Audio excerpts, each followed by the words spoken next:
In Hollywood's golden age, fame came with a price. Behind the glittering lights, red carpets, and flashing cameras was a hidden world where whispered rumors echoed through studio corridors. They weren't about bad acting or box office failures. They were about power, control, and the dangerous word no. In an industry where producers held the keys to stardom, saying no could mean the end of everything. For many young women, that was the unspoken contract. Talent was only part of the deal. The rest depended on how far you were willing to go to please the men in charge. The so-called casting couch was no urban legend. From the silent era of the 1920s through the glamorous golden years of the 1950s and 60s, producers and executives expected compliance. Roles were handed out not just on screen presence but on submission behind closed doors. For some actresses, this was the path they were pressured into taking, but for others, the idea of compromising their dignity was something they would never accept. Their refusal, however, came at a cost. Instead of being rewarded for their courage, many were quietly punished. Contracts cut short, reputations smeared, and careers derailed before they even had a chance to blossom. But this story isn't about the women who gave in to the system. It's about the ones who fought back. The stars who looked power in the face and refused to let themselves be used. The actresses who were branded as difficult, uncooperative, or past their prime when the truth was far more sinister. They were punished not for lack of talent, but for daring to defy the unspoken rules of Hollywood. And yet, in doing so, they carved out legacies far greater than anyone could have predicted. These women weren't just actresses. They became symbols of resilience. They taught audiences that strength wasn't only found in the roles they played on screen, but in the choices they made off it. When producers tried to silence them, their names became louder. When the industry turned its back, history remembered them more vividly than the men who sought to control them. Their stories remind us that while Hollywood has always thrived on illusion, the truth has a way of breaking through the facade. This video is a journey into that hidden side of old Hollywood. We'll look at 6 legendary actresses: Judy Garland, Shirley Temple, Marilyn Monroe, Joan Collins, Novak, and Clara Bow, women whose talent was undeniable, but whose careers carried scars of battles with power. Each of them faced their own struggle with a system that valued submission over integrity. Each of them stood their ground in different ways. Some lost opportunities, some lost peace of mind, and some, despite the pain, rose higher than the system that tried to break them. But here's the twist. While these women were punished in their time, it was the men behind the casting couch who faded into obscurity. Today, audiences don't remember the producers who made the demands. They remember the actresses who refused. Their movies still shine, their names still matter, and their courage resonates more strongly now than ever before. In telling their stories, we are not just uncovering Hollywood's dark past. We're celebrating the resilience of women who refused to surrender their dignity, even when the cost was everything. This is the story of 6 women who said no, and why that single word was powerful enough to change their fate, their legacy, and ultimately Hollywood itself. Judy Garland's story is one of the most haunting in Hollywood history, a tale that begins with raw talent and ends with both triumph and tragedy. Born Frances Ethel Gumm in 1922, Judy was destined for the stage from an early age. Her parents, who managed a small theater, introduced her and her sisters to vaudeville when she was just a toddler.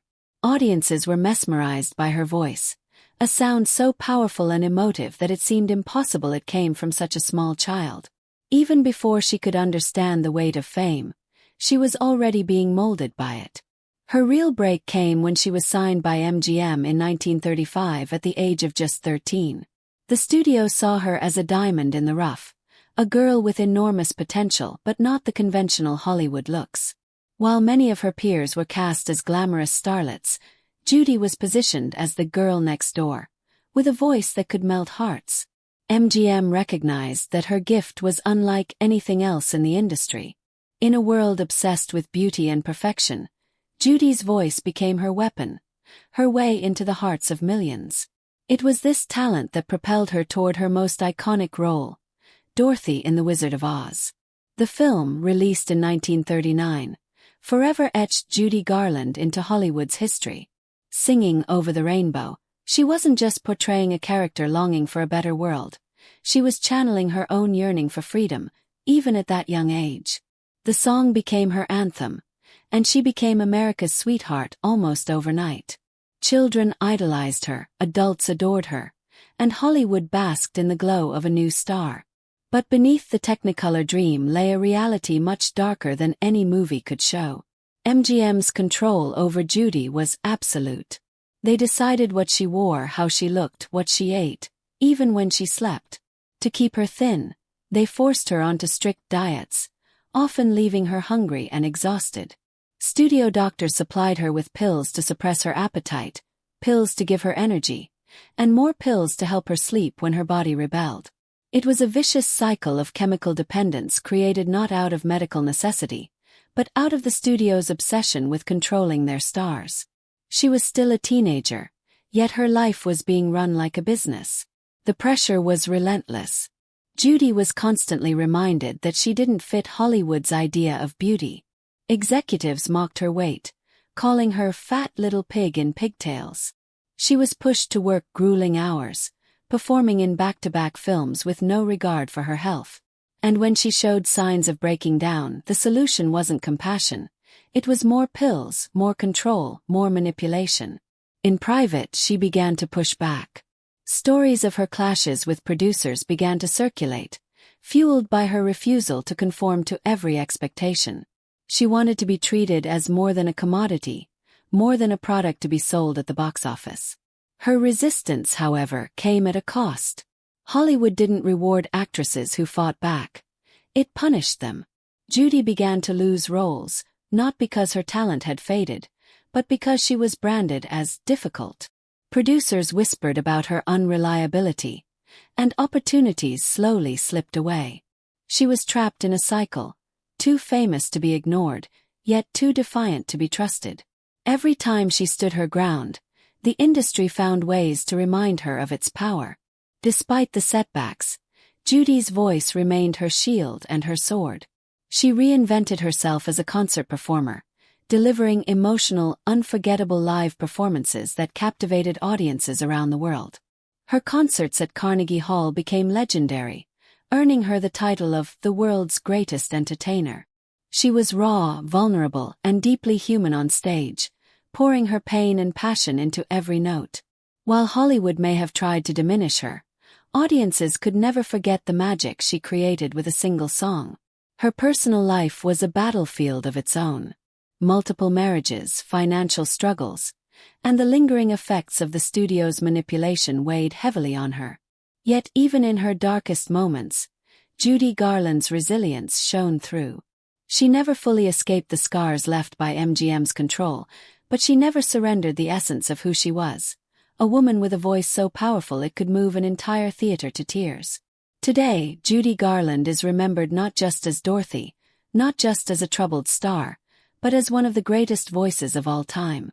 Her story is both a warning and an inspiration. It warns us of the dangers of a system that exploits youth and talent for profit, but it also inspires us with the image of a woman who, despite everything, refused to let Hollywood define her entirely. The men who tried to control her have been forgotten. The executives who called her names, who forced her onto pills, who whispered about her being difficult, their legacies have vanished. But Judy Garland endures. She endures every time Over the Rainbow is sung, every time her films are replayed, every time her story is told. She was a star who paid the price for saying no, for resisting when resistance was dangerous. And in the end, that single act of defiance became part of what made her unforgettable. Judy Garland was more than a studio product, more than a victim of Hollywood's dark side. She was a symbol of resilience, proof that even when the system tried to break her, her voice, her true gift, could never be silenced. Shirley Temple's story begins at a time when America needed hope more than ever. Born in 1928, she entered the world just months before the Great Depression changed everything for millions of families across the nation.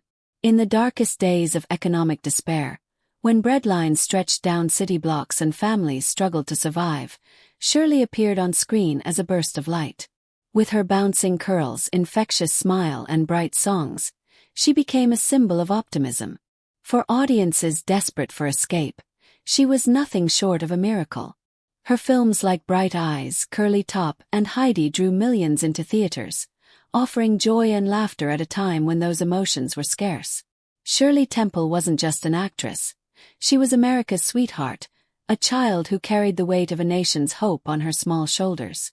Yet behind the screen, Shirley's life was far from the perfect fairy tale Hollywood sold to the world. Even as a little girl, she was treated less like a child and more like a valuable commodity. Studios kept her on grueling work schedules, pushing her through exhausting days of rehearsals, filming, and promotional appearances. Unlike other children her age, she had little chance to play or explore the world outside the set.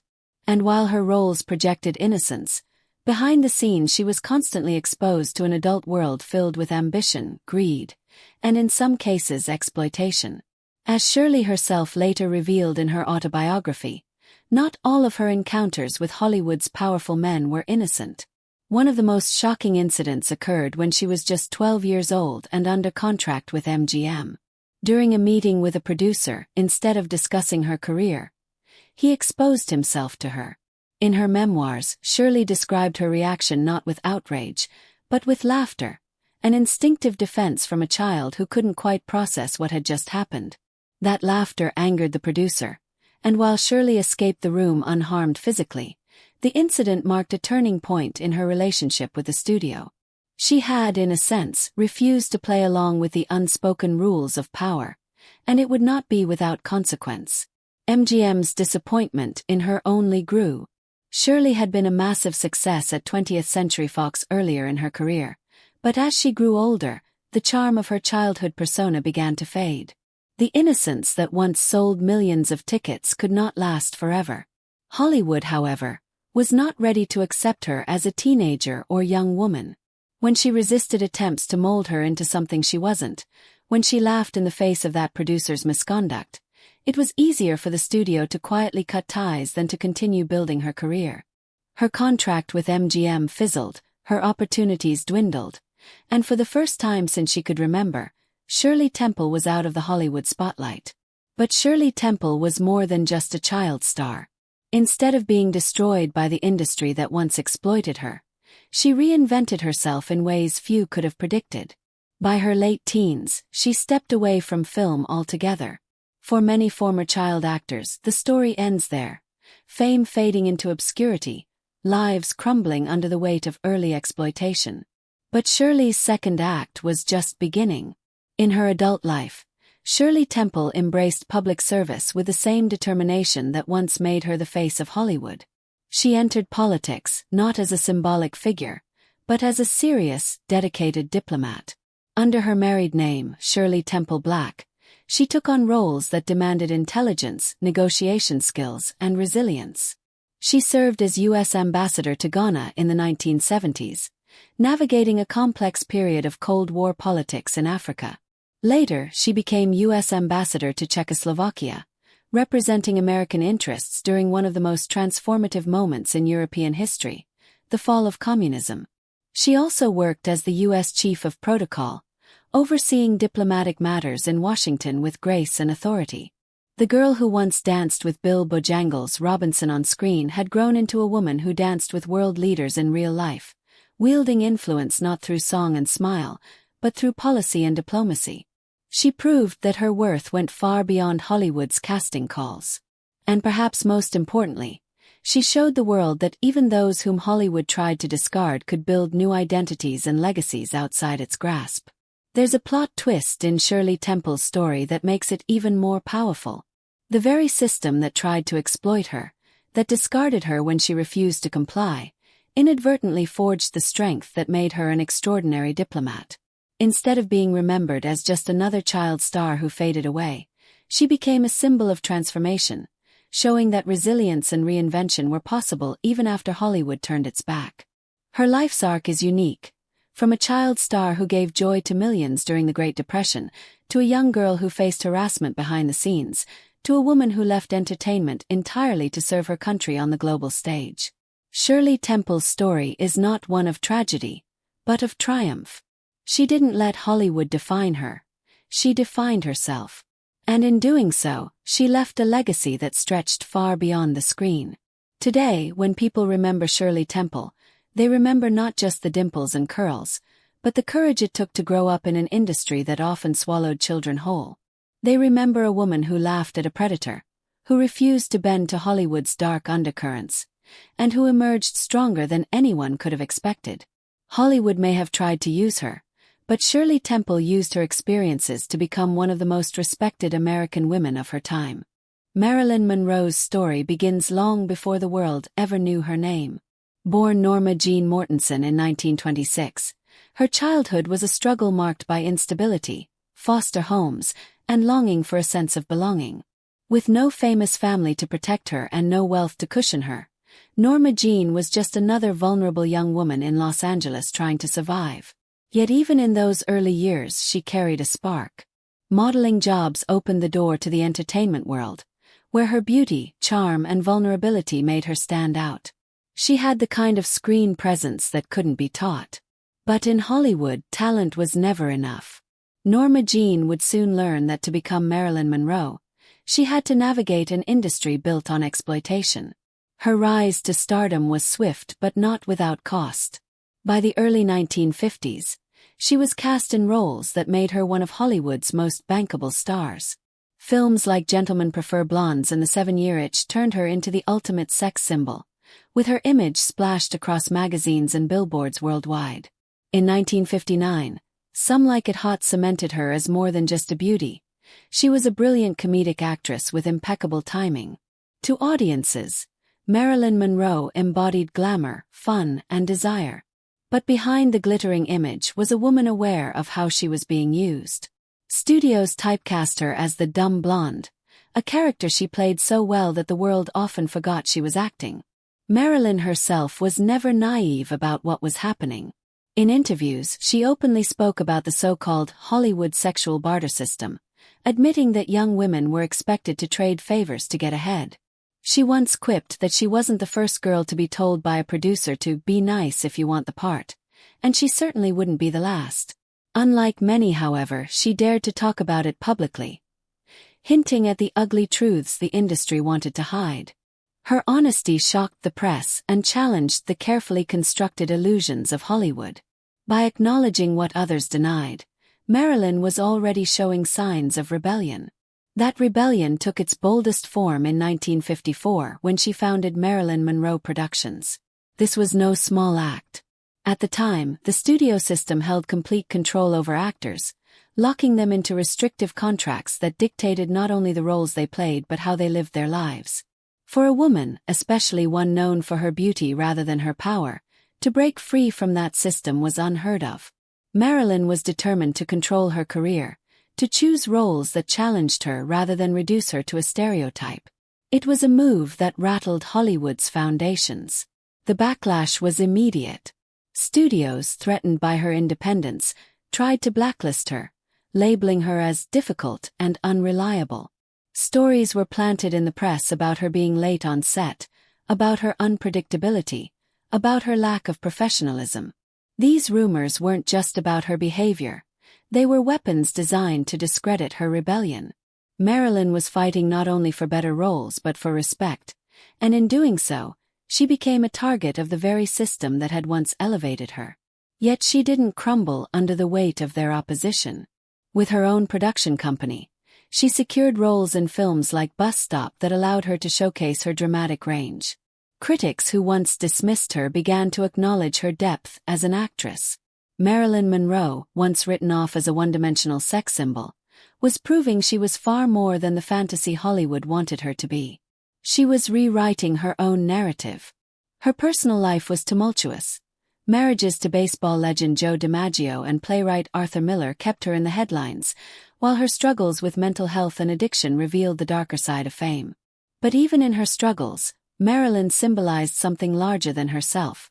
The fight of a woman demanding to be seen for her talent, not just her appearance. Every battle she fought with the studios, every refusal to play by their rules, chipped away at the illusion that actresses were powerless. Tragically, her life was cut short in 1962 at just 36 years old.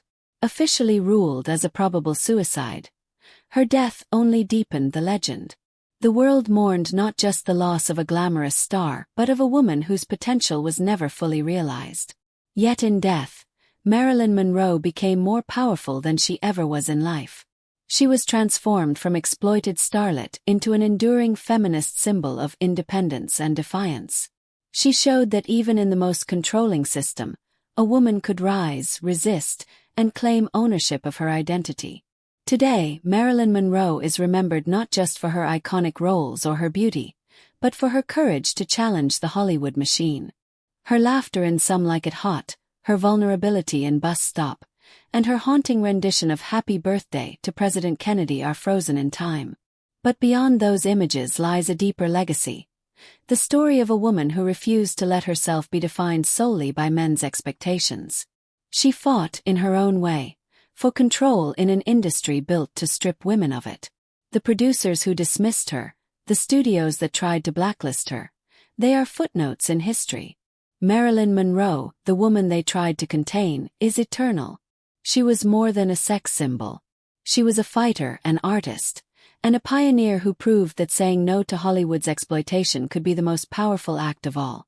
Joan Collins was born in London in 1933. And from an early age, she was drawn to the lights of the stage and the promise of film. By the time she crossed over into Hollywood in the 1950s, she was seen as one of the brightest new starlets of her generation. Studios marketed her as the British answer to Elizabeth Taylor, with her sultry looks and sharp presence on screen. Collins landed breakout roles in films like The Girl in the Red Velvet Swing, 1955, and Island in the Sun, 1957, where her combination of beauty, wit, and fire made her stand out from the dozens of ingenues competing for attention. To audiences, she seemed destined for the top. Behind the camera, however, she quickly discovered the unspoken rules of Hollywood's power structure, rules that demanded submission rather than talent. During this era, powerful men controlled not only who got cast in major films but also who was invited into the inner circle of stardom. Like many actresses of her time, Joan Collins found herself targeted by producers and executives who expected her to comply with advances if she wanted bigger roles. The most infamous moment came during the production shuffle around Cleopatra. Joan had been considered as a potential lead before Elizabeth Taylor was ultimately cast, but in her memoirs, Collins revealed that part of the reason she lost the opportunity was her refusal to give in to powerful men behind the scenes. She described being propositioned, and when she declined, the doors that once seemed wide open began to close. The incident with Cleopatra became a defining turning point in her Hollywood journey. Collins later spoke candidly about how these refusals branded her as difficult, a label that could end an actress's career during that time. To men in power, an actress who said no wasn't just rejecting advances, she was rejecting the system. Collins's defiance meant that some of the prime film roles she was lined up for slipped away to others who were more compliant, and her career, which once looked like it would rival Hollywood's greatest leading ladies, faced sudden and unexpected setbacks. But Joan Collins was never the type to fade quietly into obscurity. Instead of breaking under the weight of lost opportunities, she pivoted. Through the 1960s and 1970s, her film career was uneven, with fewer starring roles and more work in smaller productions. The industry wanted her to disappear, but Collins had the resilience and determination to keep fighting. She refused to let Hollywood's rejection define her story. She reinvented herself time and again, taking roles on television, in European films, and eventually in stage work. Each reinvention sharpened her edge and gave her new layers of strength. The true turning point came in the 1980s when Joan Collins was cast as Alexis Colby in the hit TV series Dynasty. The role was a revelation, not only for her career but also for audiences who had underestimated her. Alexis Colby wasn't just another glamorous character. She was ruthless, commanding, and unapologetically powerful. With her sharp one-liners, bold fashion, and unrelenting ambition, Alexis redefined what a female villain could be on television. Collins threw herself into the role, and in doing so, she became an icon. The same qualities that had once been punished, her refusal to bend, her fiery personality, her unwillingness to be controlled, suddenly made her one of the most beloved television stars of the decade. For Collins, Dynasty wasn't just a comeback. It was vindication. Hollywood had once punished her for saying no to producers who thought they could dictate her future. Years later, she became more powerful than those very men, commanding attention and respect on her own terms. In Alexis Colby, she embodied the role of a woman who could outmaneuver, outfight, and outshine everyone around her. The irony was unmistakable. The woman branded as difficult for rejecting exploitation became the face of power and authority on one of the most watched shows in the world. Off-screen, Joan Collins embraced her status as a survivor of Hollywood's darker side. She spoke openly about her experiences, giving voice to the struggles of actresses who had been silenced for decades. Long before the #MeToo movement, she described how casting couch culture had derailed her career but never broken her spirit. Her willingness to share those stories turned her into not just a television star but also a quiet trailblazer for honesty in Hollywood. Her legacy, much like her career, is layered. She is remembered as a 1950s starlet who could have been one of Hollywood's great leading ladies, but more importantly, as the 1980s television queen who reinvented herself into an unstoppable force. Joan Collins's life shows that rejection doesn't have to be the end. It can be the beginning of something even greater. In the end, the plot twist of her story is one Hollywood itself couldn't have scripted. The woman who was punished for saying no to the men who thought they owned her future became Alexis Colby, the most powerful villainess television had ever seen. Joan Collins proved that no matter how hard the system tried to silence her, strength, resilience, and defiance would make her unforgettable. Kim Novak's story begins like many fairy tales of Hollywood's golden age. An ordinary young woman suddenly discovered and thrust into stardom. Born in Chicago in 1933 to a working-class family of Czech descent, Novak never initially set her sights on becoming a star. She studied art and worked as a model, and it was during a promotional tour in Los Angeles that she caught the eye of Columbia Pictures. The studio, eager to create its next leading lady, signed her in 1954. At the time, Columbia's boss Harry Cohn was infamous throughout Hollywood as one of the most controlling and intimidating moguls in the industry. Novak, with her soft beauty and quiet strength, seemed like the perfect canvas for Cohn's ambition. But she was also far less pliant than he expected. Her rise was meteoric. In the mid-1950s, Novak appeared in films that cemented her as one of Hollywood's most captivating new stars. Picnic, 1955, opposite William Holden, made her a household name. Critics and audiences alike were struck by her mix of sensuality and vulnerability, a screen presence that set her apart from the carefully groomed studio starlets. In The Man with the Golden Arm, 1955, she shared the screen with Frank Sinatra in a daring portrayal of addiction, proving her ability to handle complex, emotionally charged roles. And then came Vertigo, 1958, Alfred Hitchcock's masterpiece, where Novak's ethereal performance as the enigmatic Madeline cemented her place in film history. Her mysterious, haunting presence defined the film and made her Hitchcock's ultimate icy blonde, a title that carried both acclaim and burden. Yet behind the glamour of Novak's career was the looming shadow of Harry Cohn. Known for his volatility and predatory behavior, Cohn saw Novak not just as an actress but as a possession. He had a reputation for bullying, intimidating, and harassing the women under contract at Columbia. Novak was no exception. She later spoke about the way Cohn tried to control her both on and off the screen, dictating not only the roles she should take but also her personal life. He expected submission. But unlike many before her, Novak resisted. She refused to let Cohn dictate her identity, her choices, or her private relationships. This defiance came at a cost. Novak found herself in frequent clashes with Cohn, who was unused to being challenged. At the height of her career, she was romantically linked to Sammy Davis Jr., one of the most famous entertainers of the time. Their relationship was groundbreaking and dangerous. America in the 1950s was still deeply segregated, and interracial relationships were considered scandalous by the public and intolerable by Hollywood's power brokers. Cohn, furious about the relationship, reportedly threatened both Novak and Davis, even involving mob connections to pressure them apart. Novak's refusal to conform to Cohn's demands marked her as difficult, a word that Hollywood often used to quietly blacklist women who refused submission. After Cohn's death in 1958, Novak's career should have soared even higher. Instead, her stardom began to cool. Roles that once seemed destined for her were given to others, and she found herself drifting away from Hollywood's center stage. Some of this was by design. Novak herself grew disillusioned with the industry's relentless control and toxic culture. Rather than fight endlessly against a system determined to mold her into something she wasn't, she chose to step back. She continued acting into the 1960s, appearing in films like Of Human Bondage, 1964, and The Amorous Adventures of Moll Flanders, 1965, but the breakneck pace of her early career slowed dramatically.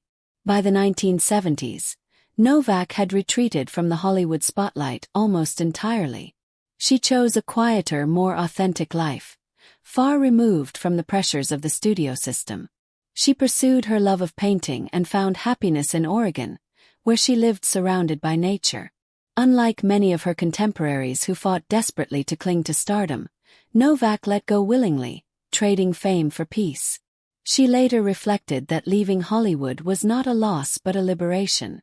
Today, Kim Novak's legacy is not defined by Harry Cohn or the men who tried to control her. She is remembered for her artistry, her elegance, and her haunting performance in Vertigo, which has since been hailed as one of the greatest films of all time. Film scholars and fans celebrate her as Hitchcock's ultimate blonde, not as a victim, but as a symbol of mystery and strength. And while her career may not have followed the same long arc as some of her peers, the impact she left is undeniable. Few actresses have embodied both fragility and power on screen the way Novak did. The plot twist of Kim Novak's story is that the system never truly claimed her. While Harry Cohn tried to own her, she walked away on her own terms. She refused to become another casualty of the studio era's abuses and instead crafted a life of independence. In a time when many actresses were destroyed for saying no, Novak turned her refusal into her freedom. Kim Novak remains a figure of fascination, an actress who gave us some of cinema's most unforgettable moments, then chose a life beyond the screen. Her story is proof that true legacy isn't built by the men who try to control it, but by the women who refuse to be controlled. Before Marilyn Monroe, before Judy Garland, and before Hollywood had perfected the machine of stardom, there was Clara Bow, the original It Girl. She wasn't simply famous in the 1920s. She was a cultural earthquake. At a time when America was caught between Victorian values and the new, wild freedom of the jazz age, Clara Bow burst onto the screen with a smile that defied convention and a style that embodied everything modern women secretly wanted to be. She didn't just act. She lived the part of a liberated, carefree woman. She became the embodiment of it, that intangible magnetism that made audiences lean closer, captivated by her every movement. By the time she starred in It, 1927, the film that earned her the title of Hollywood's first It Girl, she was already a sensation, adored by millions and hailed as the face of a new generation. Bow's appeal was revolutionary. Unlike the refined stars of silent cinema who had been carefully molded into untouchable goddesses, Clara felt real. She was the working-class girl who made it big, the Brooklyn-born daughter of poverty who became the biggest box office draw in America. Her roles often mirrored her true self, spunky, flirtatious, independent, and utterly unapologetic.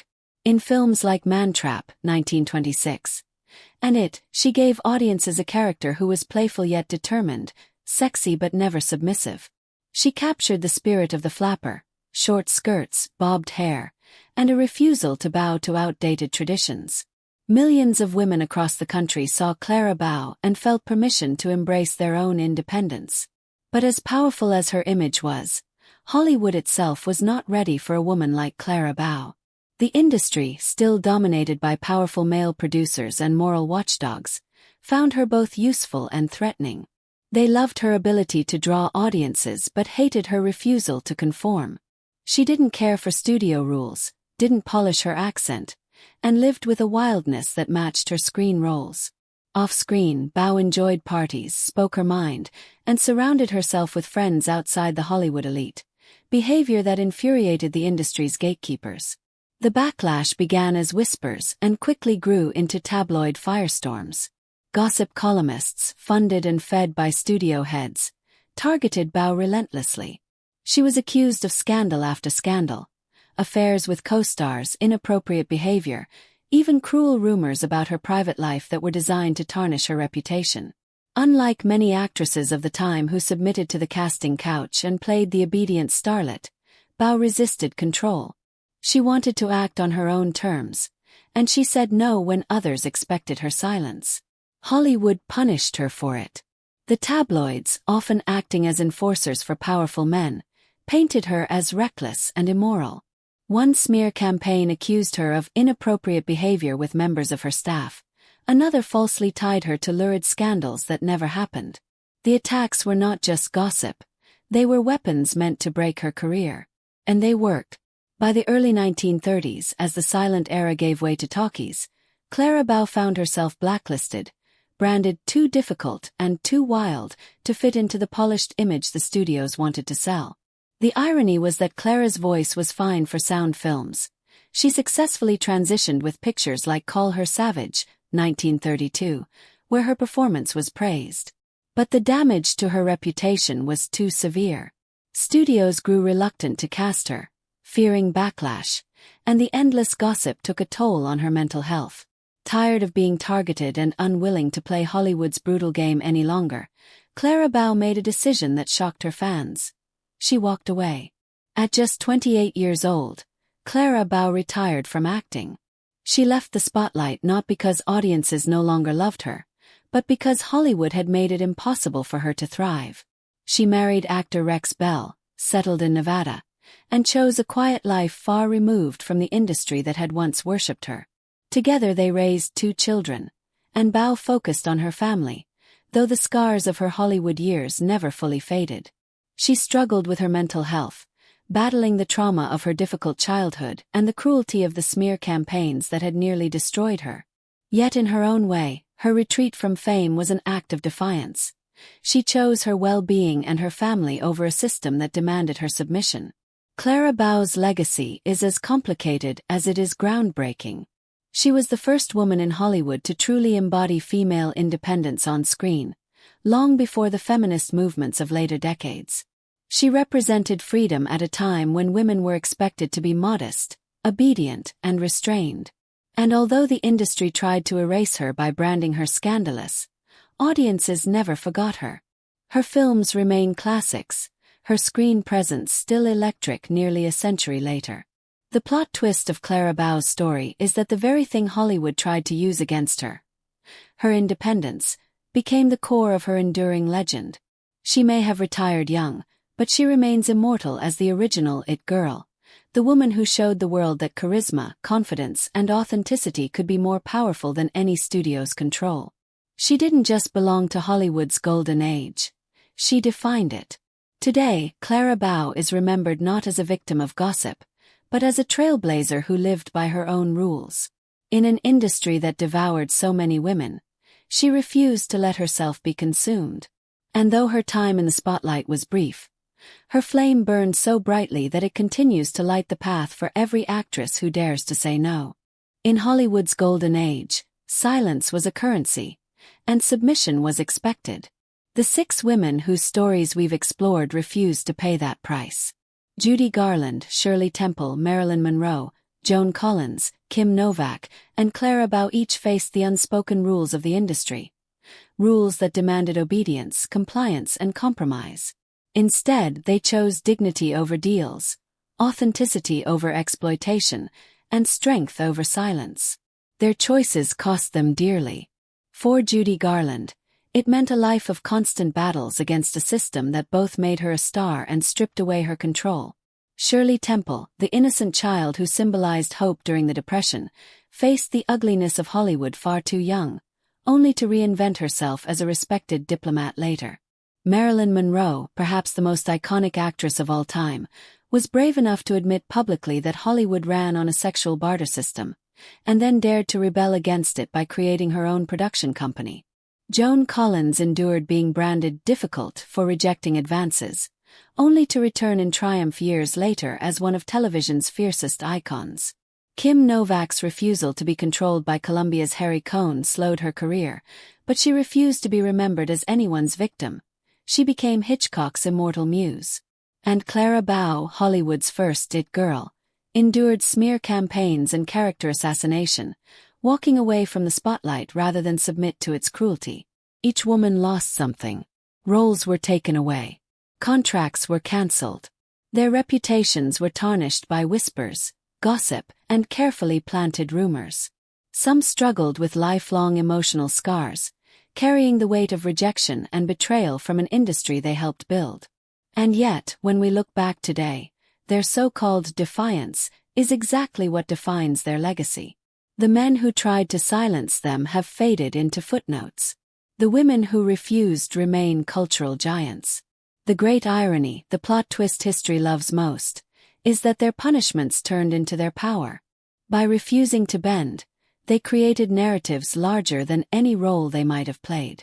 Garland's voice, Monroe's magnetism, Temple's resilience, Collins' reinvention, Novak's mystery, and Bow's free spirit all outlasted the hands that tried to control them. Hollywood once called them difficult. Today we call them unforgettable. Their stories are not just cautionary tales about the dangers of exploitation. They are also blueprints for resistance. Every actress today who dares to say no, who demands control over her career, who chooses authenticity over submission, walks in the footsteps of these women. They were not perfect and they did not always win, but they broke open cracks in the system through which future generations could push. In the end, their refusal was their gift to history. These women weren't forgotten. They were immortalized, not for what they gave in but for what they refused to give away. And that refusal, once seen as their downfall, has become their greatest triumph.